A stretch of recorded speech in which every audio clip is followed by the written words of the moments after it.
All right, what's going on, everybody? This is Greg Fowler coming at you live for the next episode of Real Estate Titans. Super excited about this one. Our very special guest and featured Titan for today, Kendall Bonner. Kendall, thanks so much for taking the time. It's an absolute honor to have you on the show. Thank you so much, Greg. I'm excited to be here. This is amazing, and I'm very, very humbled. Thank you. Yeah, for sure. And just for everybody out there, I mean, this is so great. I mean, learning from the best of the best, and again, what I consider real estate titans. So really gathering inspiration, tools, tactics, just from so many beautiful minds that are out there industry-wide. So I can't wait to just dive in, Kendall, and really share your story and your knowledge base with everybody out there. So I guess without further ado, all the way from, Tampa, Florida, which is amazing. So how's the weather out there, Kendall? I mean, is it 80s, 90s? You know, it's been really nice. This morning I woke up, it was 66 degrees. So that's a little cool for us. I don't know, it's sweater weather as far as we're concerned. Right. I was going to say, that's fantastic. In Colorado, as we kind of pre-discussed before we went live, it's been pretty chilly, to say the least. We got a bunch of snow, but I was recently out in Orlando, as we discussed, and I remember getting off the plane, it was 91 degrees, and I thought, well, that's a big contrast for sure. But I love Florida. Huge fan. So I guess let's just dive into the series of questions, Kendall, to get everybody to know you a little bit better. So I guess we'll start with, tell everybody a little bit about yourself. Yeah, sure. So I've lived in Florida now for about 16, 17 years. Okay. I'm originally born and raised in California. Oh. I'm a lawyer in addition to being a real estate broker. And so a lot of people wonder, how do you go from being a lawyer to a real estate agent and then broker? And, my mom told me when I was younger, she said, JD, MD, PhD, pick one. And I never actually wanted to be a lawyer, but I went to law school, and there my joke was, I'm here to get my MRS degree. And I was totally just kidding, but I met my husband in law school. Yeah. And he asked me while we were still in school, he said, would you move to Florida with me? And I said, not as your girlfriend. And so he asked me to marry him. Love it. And we got married on Saturday, graduated law school on Sunday. And then on Tuesday, we're in the car driving to Tampa. Unreal. So, took the bar exam, cried my whole first summer because I was 24 years old when I moved here, and graduated from law school. I was a baby. And so passed the bar, and my husband said, you got to go get a job. So I did, and I worked. And then about, I don't know, we'll say 6 years in, I decided to get my real estate license. And then ultimately didn't do it until 2011. And then in 2011, I said, it's time to either do this or not do it. Because I thought, like most people who get into real estate, I was naive. And I thought I could just help a couple of people a year and still practice law. But once I joined my first real estate company, I fell in love after going to the trainings that they had to offer. And the rest is history. Became a real estate agent, loved it, and started listing homes right away. And that 2011 downturn market where, there was lots of people needing help in real estate, and being a lawyer, I was in a unique position to help them do that. Wow. Incredible. And to me, that's just, it's so interesting how people get involved in the business and what the pathway is and to where you are today and accomplishing what you've accomplished, Kendall. It's so amazing. So I want everybody to get to know you a little bit deeper on this side. And this is where the next question comes into play, which I think is really fantastic. It's, what's your why? What drives you? What motivates you, gets you out of bed every morning and excited to do what you do to the level that you do it at? That's a great question. And, I'm constantly challenging people to think about I call it why power, right? And I learned this from a book I read, The Compound Effect by Darren Hardy. Okay. And he said, people often talk about this concept of willpower, he said, but that's really not meaningful compared to your why power. It's the reason why you do what you do. And so I'm obsessed with this concept, right? So I think my why, it's not that it changes all the time, but it gets deeper and stronger year after year as I put in the efforts that I do to do what I do. And I think, as I was thinking about it recently, one of the biggest things that I think about is, legacy. Love it. That is one of my whys. Okay. I believe that it is my responsibility to leave a legacy for my children, not just in tangible things or, and stuff, but also just in, their character and who they're supposed to be as an adult, or who they can be, right, as an adult, and just kind of what the standard of their, just, oh gosh, how do I even explain it? It's just what, who are they supposed to be? What is the character, their integrity, all of those things? Where do they want to go in their life? And so I just want them to know they can do anything that they choose to do if they are passionate about it. So Wow, well said. that's part of what I'm after. Okay. A good legacy. I think that, when it comes down to leaving that legacy for everybody around us, our family, our clients, and the communities that you service, I think that that's extremely important. And it's not self-serving. It's not about us. It's about everyone else growing and having that impact in a positive. I think that there's no greater why, Kendall. I think that's fantastic. All the way through. So I do want to go into the next question. And this is actually a crowd pleaser for the audience who really tunes in to get to know what the Titans are doing or what they have done to scale and grow their business. So this particular question, whether they're new or seasoned professionals out there, the huge takeaways, if you could look back at your career thus far and pick or choose one or two things that you added to your business that took it from one level to the next, what's that look like for you? I think there are two things that I did that I think had a huge impact. And one was I had decided to have courage.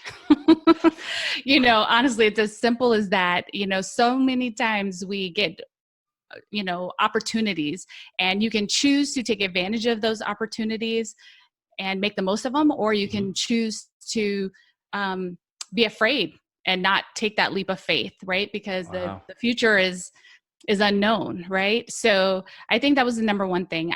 I did not actually plan or want to be a real estate broker. In fact, when I was a real estate agent, I used to say I had no intention of owning my own company. And when the opportunity came, in fact, I own a couple of Remaxes, and Remax called me and asked me if I wanted to buy a franchise. And the first time they called, I thought it was a prank, and I did not return the call. I was like, who am I? Awesome. Why would you? Wait a minute. I was like, they're not calling me. Who am I? I've been in the business 3 years.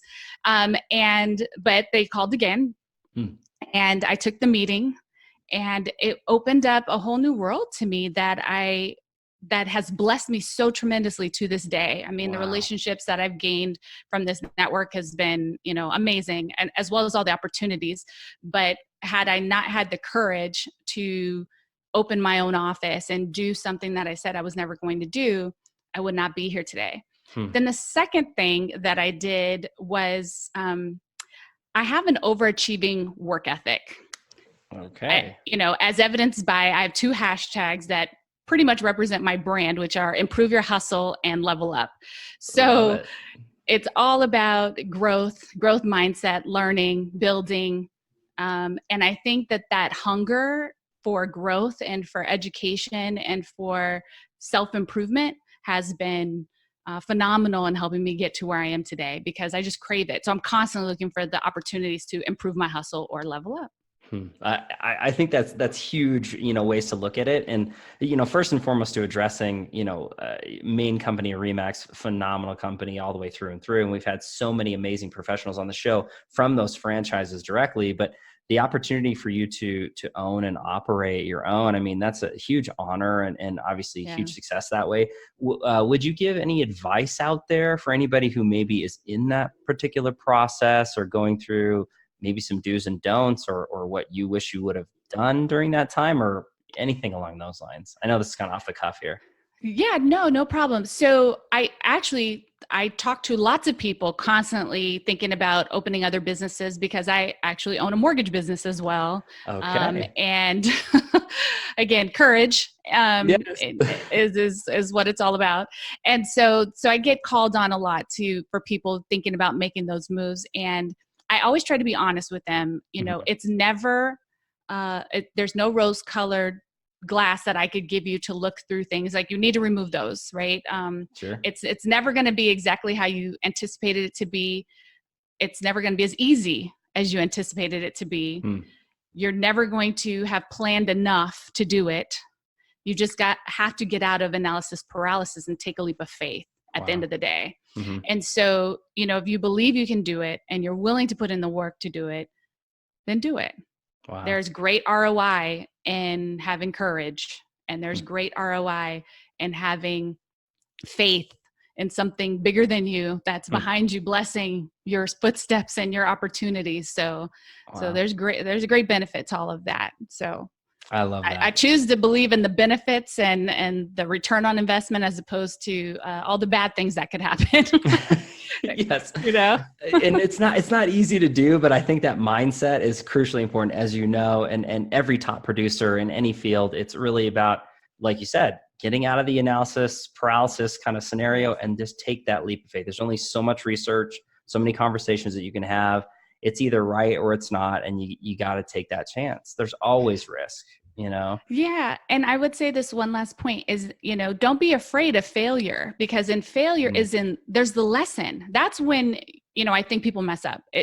You can fail, and that can be a great thing, because there's so many lessons in that. And as long as you pull the lessons out of it, you'll never regret the failure. It's when you fail to get the lesson that you really suffer, I think. So. Oh my gosh, we're just getting warmed up, everybody. And all these nuggets of information. Kendall, this is amazing so far. I absolutely love these takeaways, action items all the way through and through for everybody out there. I do want to shift gears on the tricky part of this particular series and interview, but it is a deeper window into the professional who happens to be on the show. And this is the challenge question. So I always lead into it with the Titans that we all have challenges in our lives. No one's exempt, whether it's in the past, we're dealing with it now, or it's in the future. We're all going to have hard times, struggles, whether it's personal challenges or professional challenges. So if you're comfortable sharing a challenge with the audience that you dealt with, that you overcome and learn from, what's that look like for you? Yeah, the first thing that comes to mind is something that was really big for me, and it affected me both personally and professionally. Okay. And that was, I grew up in a single parent household. Okay. My parents divorced when I was 4.5, and my mother was a doctor. She was an MD, and she was an overachiever. And so she was everything that my brothers and I, aspired to be when we grew up.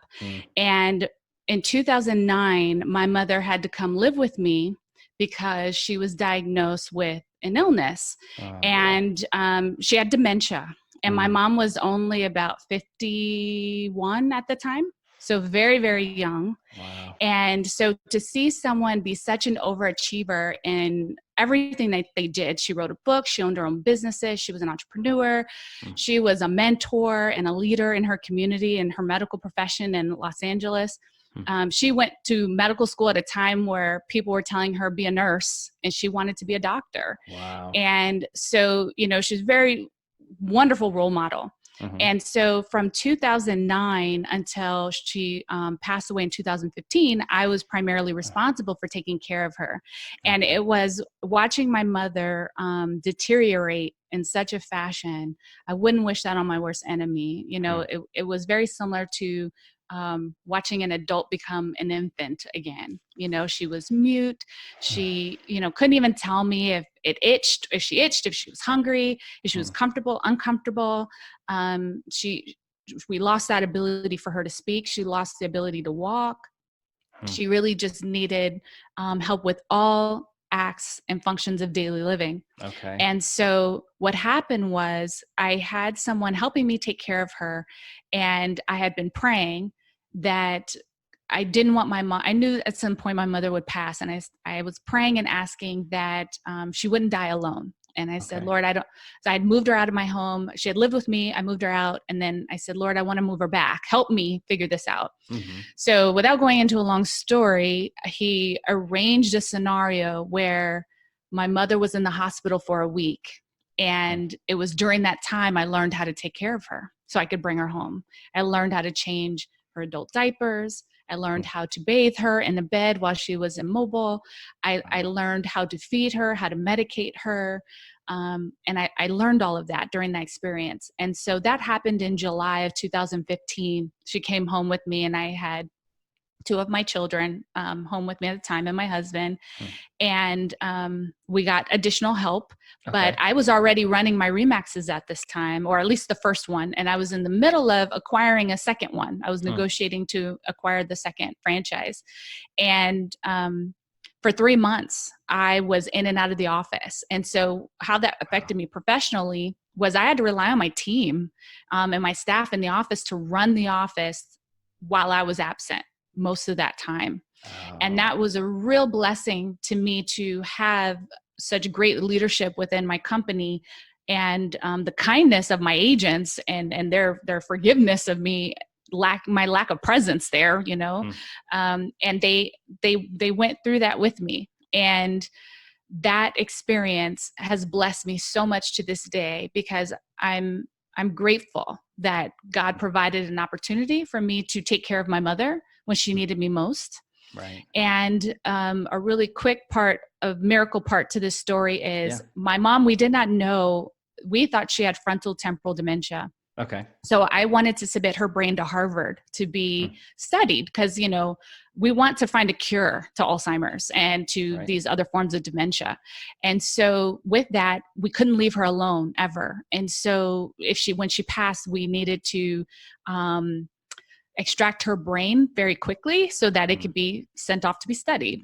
And so that was very stressful. So there's like no sleep those last few weeks of her life. And one night I was sharing a shift with a family friend, and she stayed up all night with my mom. I was sleeping and I had a dream. My mom's youngest sister, my beloved Auntie Stacy, she had passed away a couple of years before my mom from brain cancer. Wow. Okay. Yeah. And so she came to me in my dream, and I was so excited when I saw her. I was in tears. I was bawling because I just hadn't, you know, I missed her so much. My aunt was one of my favorite people on the planet. And I'm crying in my dream, and she's coming to me, and she puts her arms around me, and she's saying, "It's time. It's time." And I don't understand at first what she's saying. I'm just saying, okay, okay. And then it dawns on me, oh, mommy, it's time. And she said, you need to let her go. And I'm crying and my dream, and I'm saying, okay, but I'm so happy to see my aunt. Is a very emotional dream. Yeah. And they wake me up from that dream, and the family friend says to me, it's time. And so I wake up out of bed, I go downstairs, and I get to hold my mother's hand as she takes her last breath. Wow. I could not have been more blessed in that miracle moment, because it answered all my prayers. I got that opportunity to say goodbye to her before she left this earth. So needless to say, even when you know something like that is coming, it's never easy. You know, people, we lose people. One of the lessons I learned was we lose people unexpectedly and tragically. And then we also lose people and we know it's coming and it's still tragic. And so that was a huge lesson for me to understand that, because I thought I would behave and react differently, but it was still pretty emotional. But I'm very grateful for it. And I know that my mother would be proud of my brothers and I for the legacy that we're carrying on in her name, you know, and how we treat one another and how we treat others. So, wow. I mean, Kendall, that's first of all, thanks for sharing that, because it's not easy to do that, you know, and show that vulnerable piece. But I think that there's nothing greater than family. And as you mentioned, you know, your mother and the example, you know, that she set and that you and your family is living up to. I mean, what an amazing role model. And I love that, you had mentioned looking at it from the standpoint is you never know when. It's always going to be tragic, and it's either sometimes it's fast and sometimes it's not. But to me, and the takeaways, and hopefully everybody out there who's watching or listening to this, is just spend time with your loved ones and really make sure that what you're doing is allowing you to make a difference in the community and the impacts and have fulfillment creatively. But you got to understand that nothing's more important than family and what you're doing with that legacy. So I think that's a beautiful story. And I really appreciate you sharing that, Kendall, because it's not easy. Thank you. And thank you for acknowledging that last piece too, because that was one of the biggest lessons I took away from my mom's passing, because my mom was 60. She had just turned 60 by the time she Wow. passed. Ugh, too And young. what that told me was, all of us that are waiting until we retire, we're waiting for this or waiting for that to live our lives. Stop waiting. Live now. None of us are promised tomorrow. Take the gifts, talents, opportunities you have today and live them, embrace them, level them up. You know what I mean? Yeah, right. Just take them Right. to the next level. So they've made certain decisions nowadays where I'm not waiting till I'm 60, 65, 75 to travel or own other properties or build other businesses and do the things that I would like to do. I will do them as soon as I can. Wow. Every single one of them. Love it. Huge information, everybody. So Kendall, I appreciate it. I know everybody out there is watching or listening does as well. I really want to shift gears to a softer question. Sure. So we got through the hard stuff, but I want to go through, this is actually one of my favorites. It's the travel back in time question. So if you could travel back in time, and this is any time period, any age range, whether it was a year ago or was it 20 years ago, or talking to little Kendall, what would you say to your younger self, whether it's funny, professional, business related? What would you say? I would tell myself that perfection is not a requirement of success. Wow. Honestly, I have been so, my mom used to tell me when I was little, be the creme de la creme. She would say stuff like, don't be me, be better than me. There was a lot of pressure she would put on me to be better and be more. And I shouldn't say pressure, but she would encourage me. I'll say that. She was very encouraging when it came to that stuff. And so I would say, and so because of that, I created some obsession personally or internally with perfection. Okay. And I think that I realize now that it's not a requirement of success. I can be successful without being perfect. And that success is defined by me, right? Everyone's, it's so, internal how we each define success. And I don't have to be perfect to achieve my goals. Well said. And it sounds funny, right? I mean, you think perfection, it's not there, but there's so many professionals who strive for that perfect, business, so that perfect example, that perfect life. And I think that, when it comes down to it, perfection is a slight form of illusion. I mean, it's really hard for true perfection, but you can strive for it. Yeah. I get that. It's never gonna be 100%. And so certain people stop themselves from taking next steps because of perfection or lack thereof. But I think that if you have that in the back of your head, hey, I want to do the best I can with the knowledge and the people that are around me now, and that's my perfection, and leave it alone. But I think that's great advice. Just keep pushing forward, right? Yeah, well, I agree. To me, I say perfection's impossible because if you achieve perfection, there's no other level to go to. And I'm all about leveling up. So it's like, there's just there's no ceiling. Yes.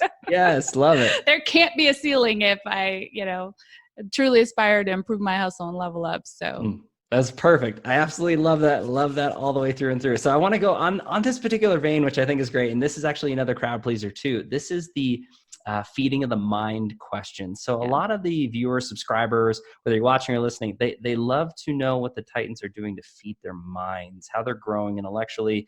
So I always lead into it with books you're reading or have read, podcasts you're listening to, influencers or coaches on social media. Kendall, how are you feeding your mind?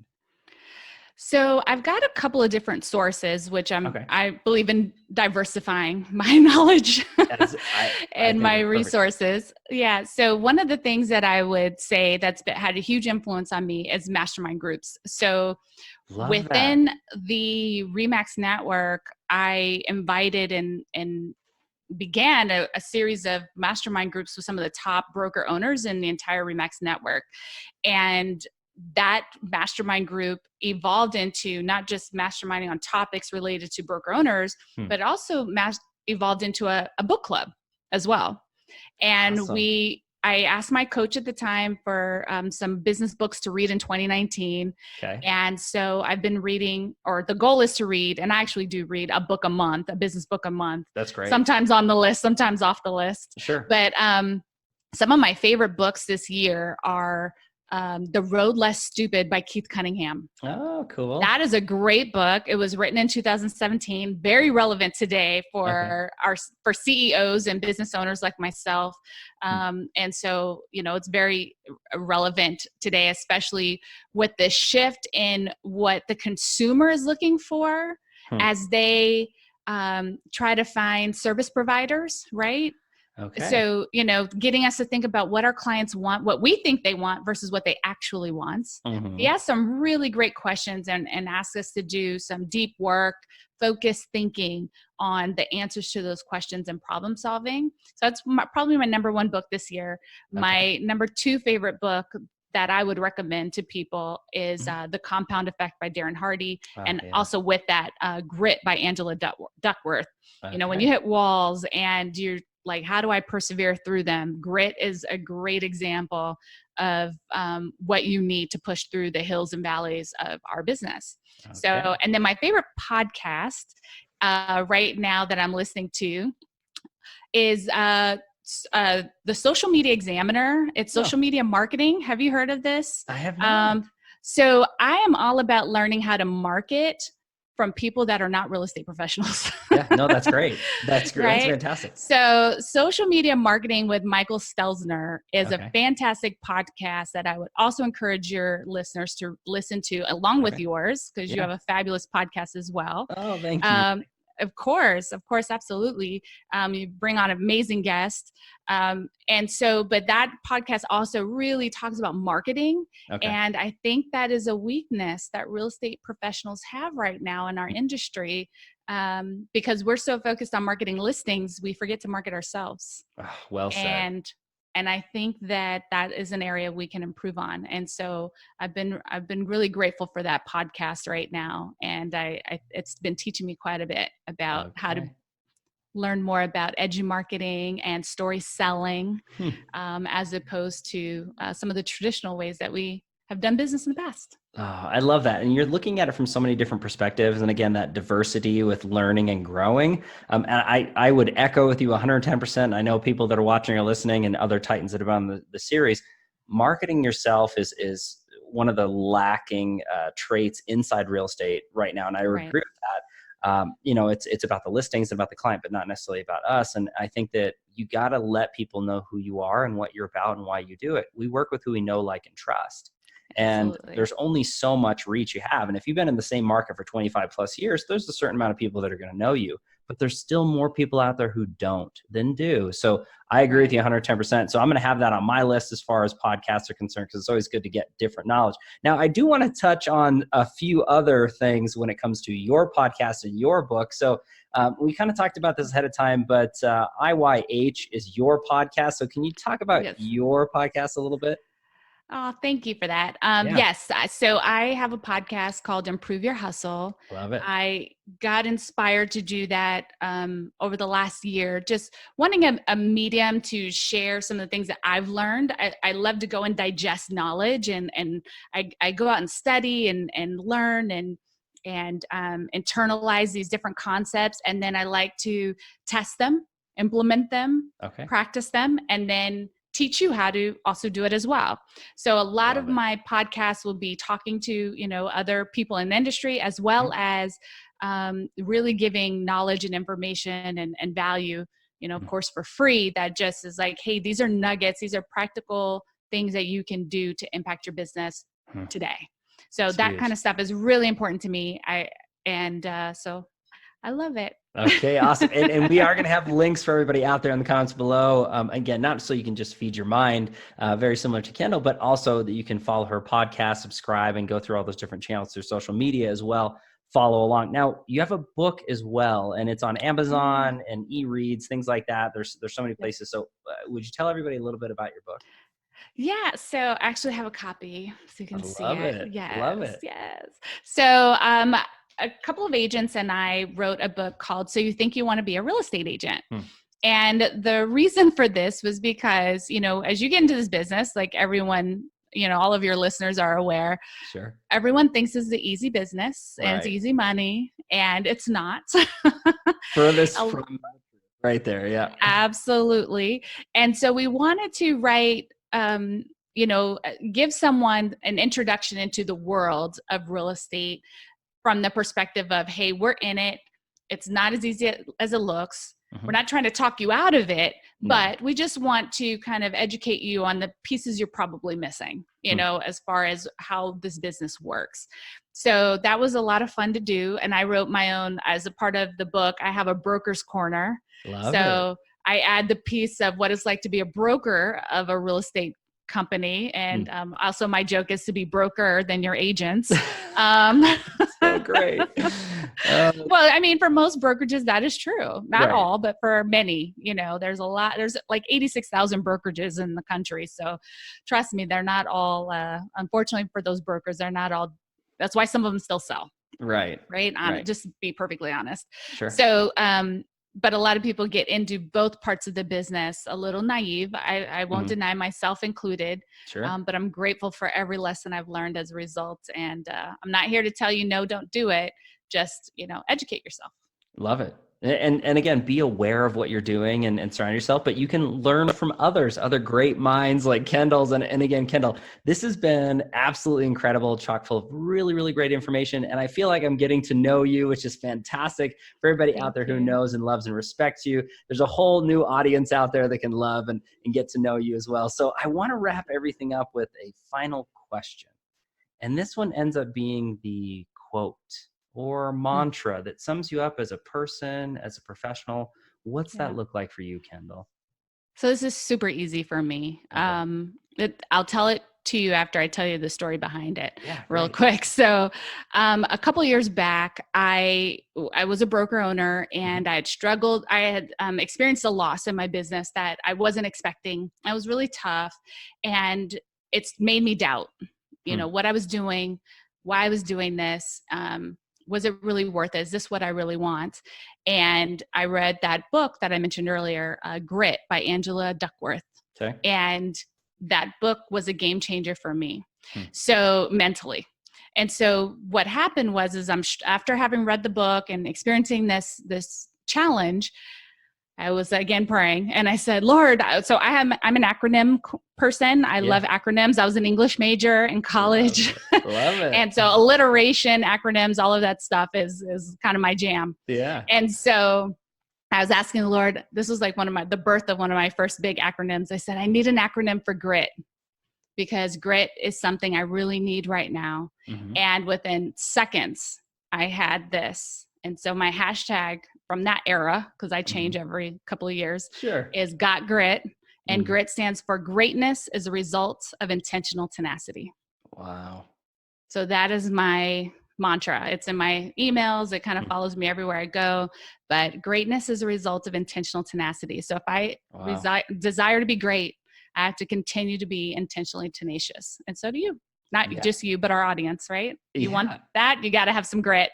No, but you're right. And Kendall, that sums you up so beautifully. And again, everybody out there who already knows, loves, and respects you, they know that you live that every day and represent that in the communities to the clients that you service and the industry as a whole through real estate. So I'm just honored that you took the time to be on the show. And this was so great for everybody out there. So I want to thank you again. You are an official real estate titan. So thank you so much, Kendall. I appreciate that. Thank you. And everybody very out much. there, everybody out there, thank you so much for your time and attention, your love and support as always. If you like what we're doing here at the Real Estate Titans, please don't forget to like our Facebook page, subscribe to our YouTube channel, and have a listen on iTunes, Spotify, and Google Podcasts. Live every Tuesday and Friday afternoon, a different Titan, a different location. We'll catch everybody on the next live episode of Real Estate Titans. Take care. Bye. See ya.